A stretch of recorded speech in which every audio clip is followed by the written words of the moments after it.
Paeng mabangis, makinis, manipis, minsan madungis, pero masarap. Mwah! Ikis. Sexy time na.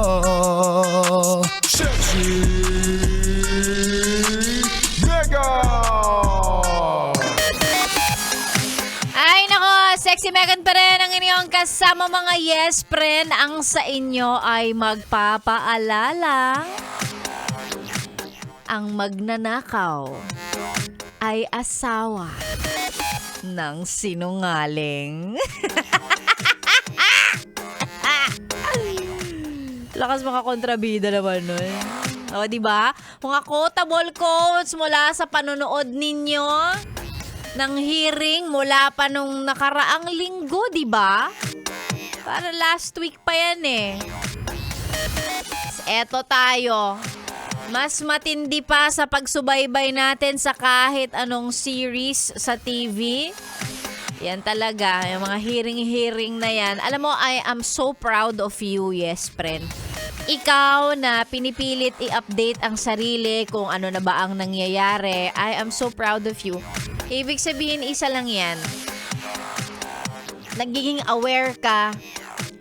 Hindi porket hindi ka directly affected, no? I mean, hindi ikaw yung direkta, pero at least alam mo sa sarili mo na, ay, kasama ako sa nananakawan, kasama ako sa naloloko. Bakit? Kasi Pilipino ka. Tayo yun eh. Tayo in general. I'm so proud of you. Ipagpatuloy mo yan. Kahit minsan parang mas nakafocus ka na dyan sa hearing na yan kaysa sa trabaho mo, sige, pwede kitang patawarin. Dahil minsan ka lang makialam sa mga current affairs, di ba? Sa mga current news natin. So, sige, tama yan. Mamulat ka. At tandaan, ang magnanakaw ay asawa ng sinungaling.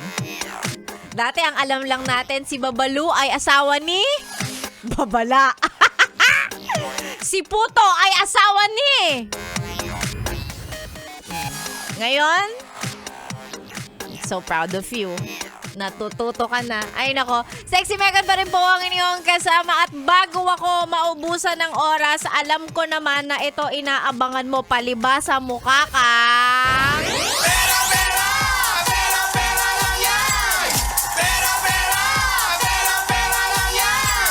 At hindi naman masama yun kung sabihin natin mukha kang pera. Lalong-lalo na kung lumalaban ka naman ng patas. Nagtatrabaho ka, wala kang niyuyura kang ibang tao, hindi ka nagnanakaw.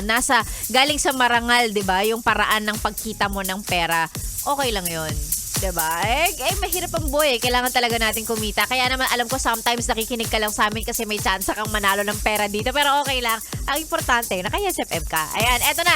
Ang criteria para manalo o magkaroon ng chance ang manalo ng 500 pesos for today. Siguraduhin na ang inyo pong mga birthday ang either ang petsa o ang buwan. Ay, hindi pala. Taon. Either ang date o taon ng birthday ay may numero 9. 9.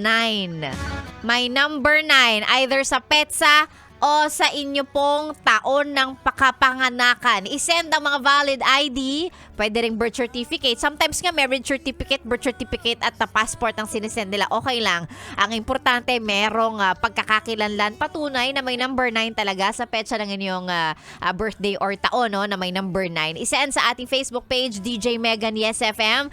Tingnan natin kung ikaw ang mananalo ng 500 pesos ngayong araw na to sa ating pera-pera lang yan promo. Sexy Megan pa rin po ang kasama tuloy-tuloy hanggang mamayang tanghali. Dito lang sa 101.1 Yes FM. Solid!